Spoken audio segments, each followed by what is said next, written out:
Broadcasting from the business capital of the world, this is the Podcast Business News Network.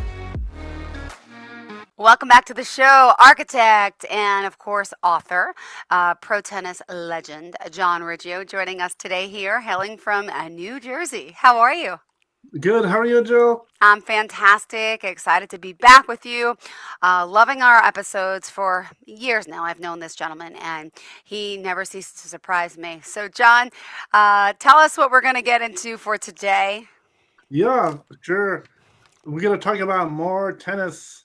There's so many tennis stories and names, and I can't believe it was every year is very compacted in time. I think I was told that each year was equivalent to 4 years in usual time and playing. There was so many different things going on and exciting things. And last year I wrote a book about my stories, my own court, the life story of tennis legend John Riggio. And this has stories about my tennis when I was younger and my architect profession. It has all different amazing stories when I was young, learning tennis, and how I started my own tennis club to really get noticed and become a pro tennis player. And so what happened is from last week, I left out some important details. Um, they're very interesting things. One of them was when I started playing at Sutton East, and I had said this story for one was even though I was playing pro tennis, I'm $1 million player, I'm moving up and really playing at the top of pro tennis in the ATP. There was also this very nice thing of meeting entertainers. And this whole thing of meeting different entertainers was turning into them wanting me to get married. So when I was there at the tennis center, there was one person that came there and I talked to me with someone that's in the news that has took the fall, had a lot of problems. Was that Jerry Epstein? He was there too. He came over to me. We were both good people, and he said he really likes this whole thing with tennis and entertainment, and he thought it was great. Of course, came over, shook my hand, and right there by the tennis courts. Overall, nice guy. And he also was saying that one of the entertainers um, that are usually around us Mm-hmm. was Casey Ho. Ah, I And know he that name. thought that Casey Ho would make a very nice match, and he gave the approval for me to go out with her and get married to her, which was very nice Wow. for him to come Yeah. over and give me someone to really want to marry and things like that. Thought I was a good match together. And I thought that was really amazing. I think this whole thing was also developing into something they were calling like having like a trophy wife, where at the end they were trying to just to tell her that we have to get married, that this is really marriage, which was very nice. And so that is one thing that happened there at the tennis center. And also, I had forgot about some interesting things, but in this whole thing with me and KC, that they wanted me to really make friends. I did get to go over to where she works at the Shen in New York City. The Okay. Shen is this clothes company from China, and they have an office here in New York City. Um, so her idea was for me to stop off at her place of work. She usually is very busy working. She isn't doing fashion modeling. She was, of course, the beauty queen over in San Francisco, and she was mostly doing clothes designing. So she invited me over to her workspace, and I went over there. It was so you go into like this like it's like a semi-industrial type building. Went up to her floor, and it's a pretty large floor. So if you walk towards the back to the left corner, she had her own workspace. It had like these drafting type tables. They were, of course, they were drafting tables, but Yeah. for dress design. and she had this nice little work area. And I went over there. She showed me her designs and everything, her tables. It was a very nice experience. We were starting to become friends, and Mm. I think the one thing about stopping over there, I was able to stop over there a few times. I don't remember how many number of times I stopped over there, but she envisioned that to be really like a place where I could stop over and we could slowly get to know each other. It was a nice place away from the tennis center. Um, I think the only problem that stopped that was the management that she had there. Just one day, it started to surface was with the security there, told me they had to check if I'm allowed to go up there, and I think they let me go up there a few times through that check. But I think eventually what happened is the management stopped me, and I didn't even talk to Casey. The guy that works at Shen, the manager, like the office manager, who is part of their clothes design company, he came down to the lobby. He was talking to me, and I had explained to him the whole situation. And of course, he checked it out. And of course, it was a truthful story. That we were friends. He invited me. I've been here a number of times. And he says that his company he doesn't want me coming there anymore. It's his, it's a workplace. He was saying he doesn't want me there. So her idea of me stopping over there all the time, unfortunately, was ended. But this was a pretty good venture idea and a very nice thing. I think that's also indication of she liked the idea of getting to know me. She liked this idea, the inter idea of marrying together. She did like it. So, in all the times we had met, she was always saying the same thing. We can get married. Then she used to ask me if I want to get married, and then she said she can get married, and then she said no, she cannot. She has to stay sort of single with someone who was near her. And this has been a frustration for a long time with her with the relationship. But otherwise, things were going pretty good. We get along very well, and we've always tried to stay friends. So it has been very good. I think what was happening was Mm-hmm.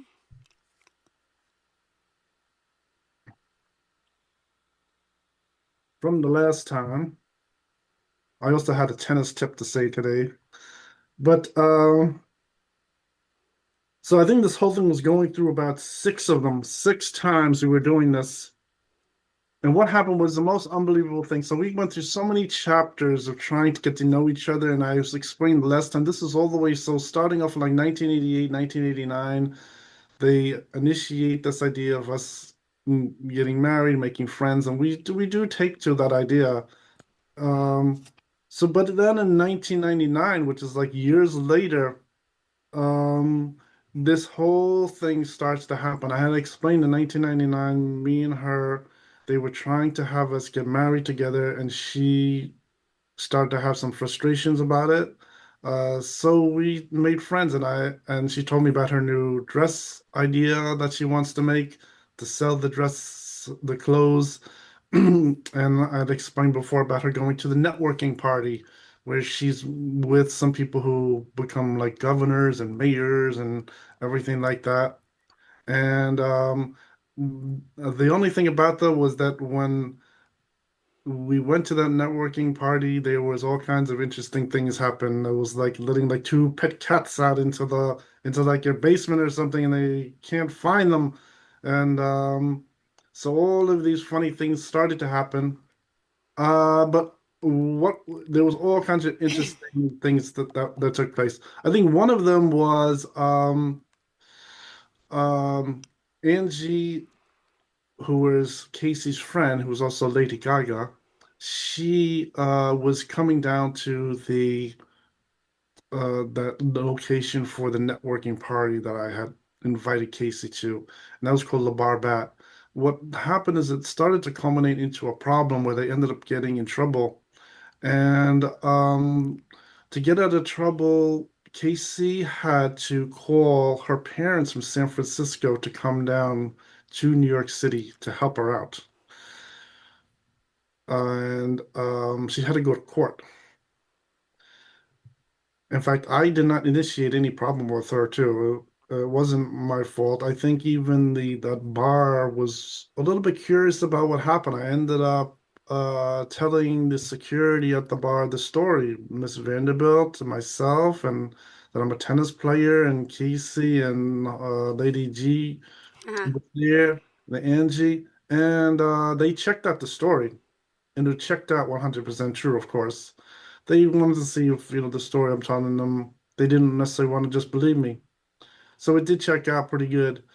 But what happened is at that time, her parents came to New York City. So she's telling me I can meet the parents and they can get to know me and things like that. And of course, this is another thing that somehow the introductions did not go good.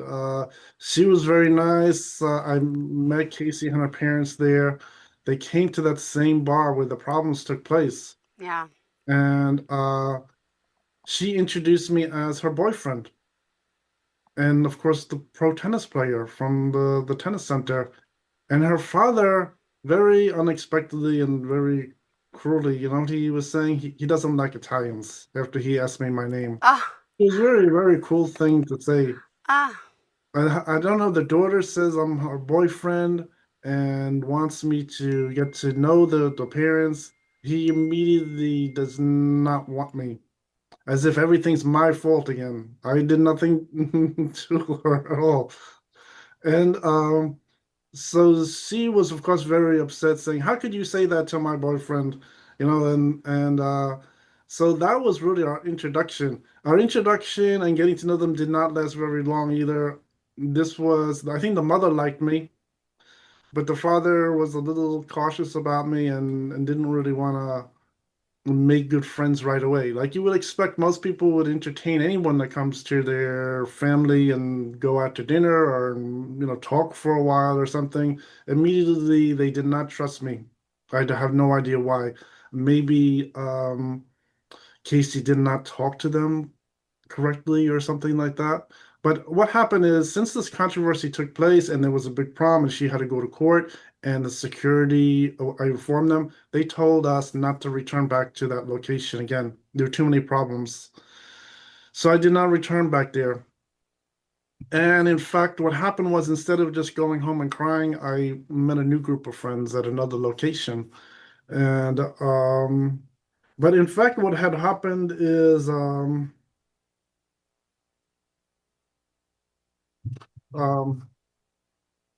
I met some friends at another location, and just by chance, in the coming like couple weeks or so, I met Casey, just in a basic networking location, and she was very eager to say she's sorry about her parents and she wanted to make up, and we did make up together. We made friends again.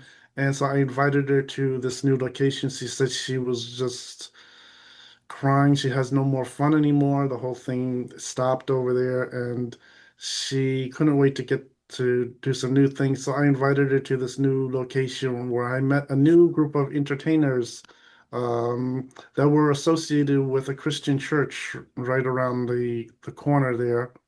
And they were very nice. And so she came to that new location. There were new entertainers, and some of them did have stage names and things like that, and it was very interesting. Just as far as what happened too is Casey then brought Angie with her, and so this whole thing with us going out and worked out very good. Just by chance, Casey was busy with networking, making new friends. She was really happy about it.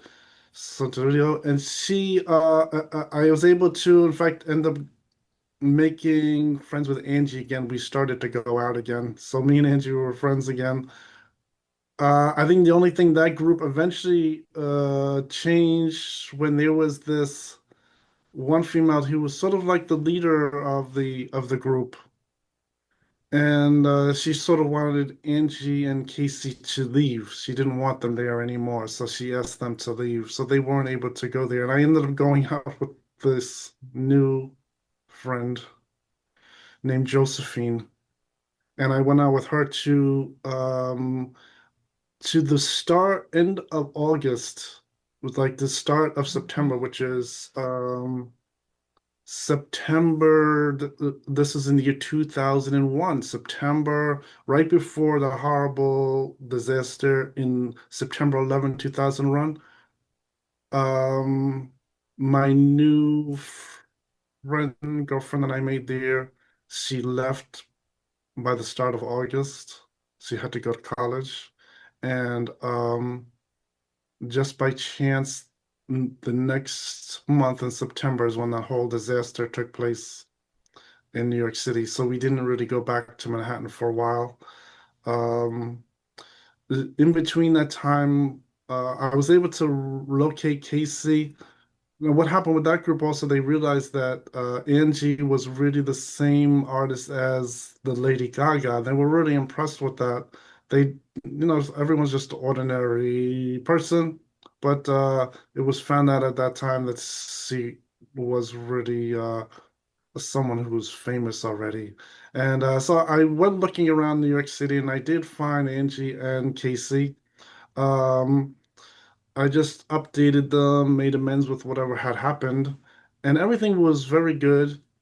I think that particular day they had to get into that car with Martin Scorsese, and Martin Scorsese, whatever happened there was always a little very extreme because I think what happened in the car, they tried to drive away, and he was willing to try to shoot at me with the handgun, but in fact, Angie had jumped over and stopped him. I was so really unbelievable what can happen.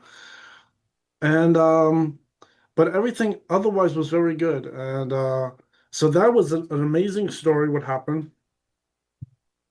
I think those stories they continued on. So this effort with me and Casey together continued on in another chapter months later. Um, I think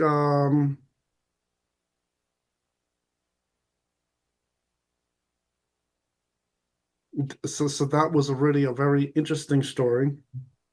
And yeah, so I ended up meeting Casey, and I still meet her every once in a while. I see her around. It was really amazing. I think there was some important points of that story. I think one important point of the story is Casey. In fact, when I was talking about them saying I have to get married to her and she has to get married to me, she is also an initiator of a lot of these things. She was the one who was telling me that we can get engaged.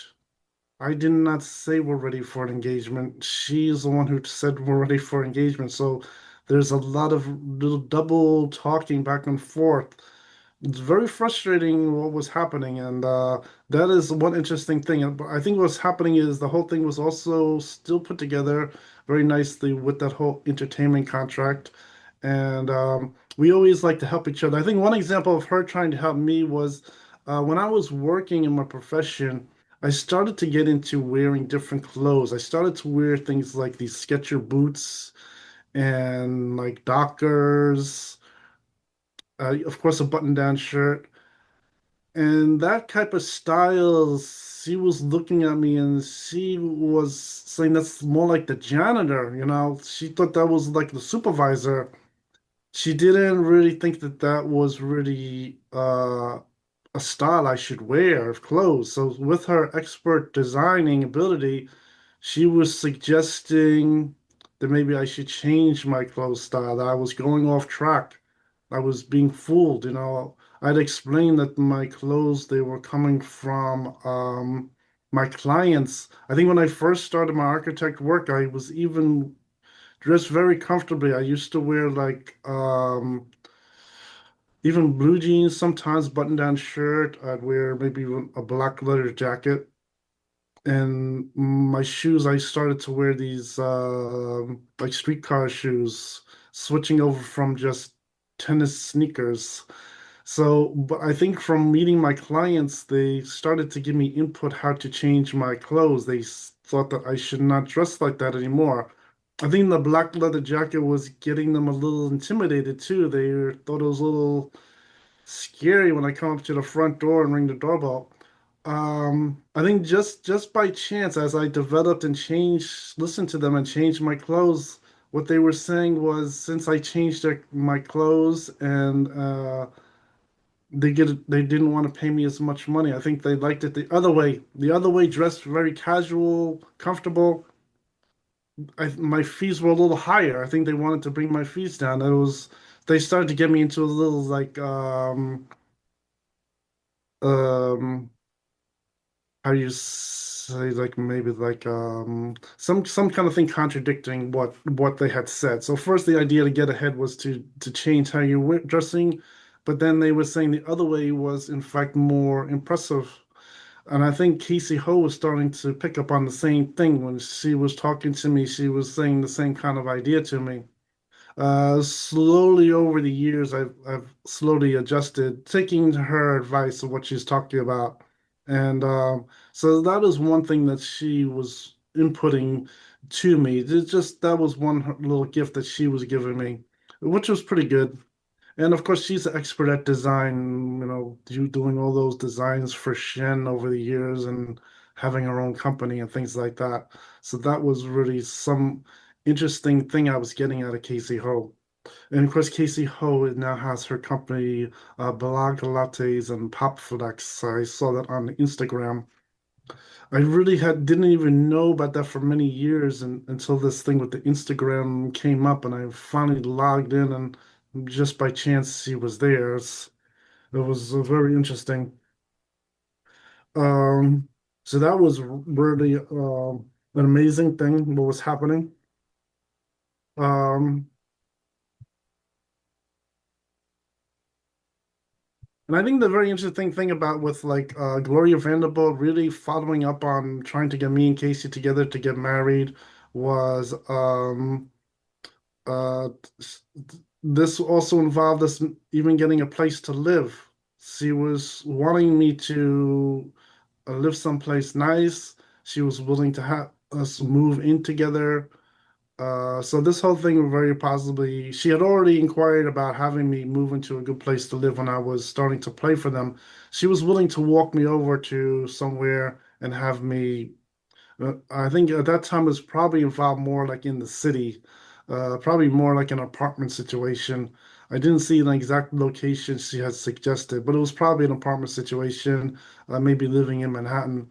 So this marriage also I was suggested would follow up with moving into an apartment together too, which was very nice. So she was going to cover all those things instead of trying to look around and figure out what to do. We would then uh, do that together. With Casey and Angie, they used to live in the same apartment building. The so years ago, so let's see what we have here.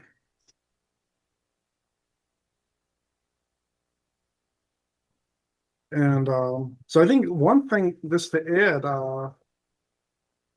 we have a few minutes. So the tennis tip that I was wanted to say, which is really good, was playing the pro tennis.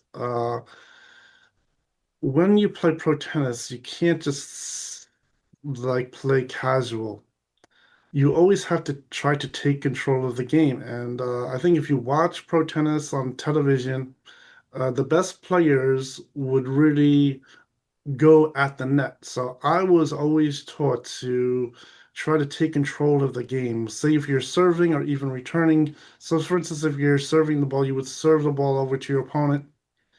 If you don't make such a good serve, you probably have to wait to see what he could do with the ball. If he could hit it back, if he could hit it to your left side, if he could hit it to the right side, how fast the ball is coming over the net. If you get a very nice serve in and you see that he is going to have to lunge for that ball, he's going to have to stretch over. Immediately, what you want to do is you want to head right for the net. You run straight up to the net with your racket, you change your grip, you have it ready right on the continental style, and you're ready there for him to try to hit the ball back over the net, and you can just do a very nice sweep of hitting the ball right at the net and hitting it cross court. And you hit it right on the volley. You don't have to wait for it to bounce onto the ground. You hit it and it goes across, and that starts to ruin their whole game.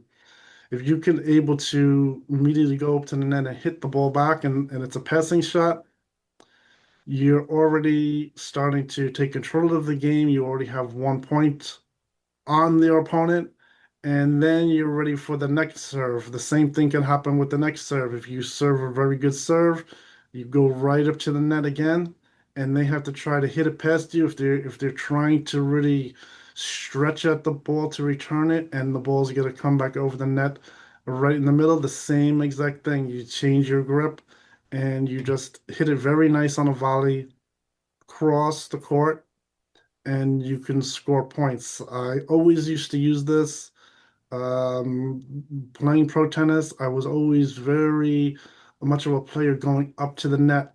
I think if you watch tennis, or even people who like to play tennis, they don't care about playing too much net playing. But playing pro tennis and really getting the points to win the match, you really have to go up to the net. You have to really hit the ball, get it past your opponent, and stay in control of the game. Staying in control of the game, getting up 1 point or even 2 points is going to make the opponent, they're going to get depressed. They're not going to know what to do. And sometimes, depending on what player, if you do something like this, they even complain, and they saying, you're not allowed to just, win the game. They can get, and that's good. They start to get frustrated. But that is really the best way to play, is to stay aggressive, stay on top of the game, and not to let yourself get back. Not wait for the opponent to really make his shot. That's only when you make a hit on the ball and it isn't so uh, accurate a hit, or the ball's going over a little slow, then you have to sort of go into a defensive. And the next thing in the defensive after that is, if you get yourself into that problem, is to pop the ball up. If you get yourself into a problem where the ball went over not so good and they hit the ball back to you, trying to get a passing shot, you're in a situation where you're going to have to pop the ball up in the air. You're gonna have to get back into position, sort of like to prepare yourself to get a correct shot on the ball, concentrate, and then hopefully on the next hit back, he can't get a passing shot, and then you're back trying to go for a um, a nice long shot, and then approaching the net again, going up to the net, as if the next shot is sort of like your serve. You would hit the ball, say down the line, and then you go right up to the net. If he's on the lunge to hit that ball, you go right up to the net. If Same idea, if you try to hit it down the line and somehow you weren't able to get a good hit on that ball, you're gonna have to stay back at the baseline again, take your chances, and wait again. So the idea is really to stay in control of your game, and always try to get in there and get the passing shot on the opponent. Um, at the pro level, you don't want to play around. It isn't really the same as recreational tennis. You want to get in there and really get the point on him. And that is my tip for All some right. tennis playing. Thank you so much. And John Riggio, how can we contact you? Yes, you just go to www.johnriggio.com, or you can go onto a couple locations. I have X. Just put my name in, or you can go to my Facebook page, John Riggio Pro Tennis Player, and I have all kinds of different photographs and links. Everything's there. Perfect. Thank you again for being here. As always, we appreciate your time, and thank you for being our professional of the year and always being so professional. Yeah, awesome. Thank you, John. Welcome. Bye.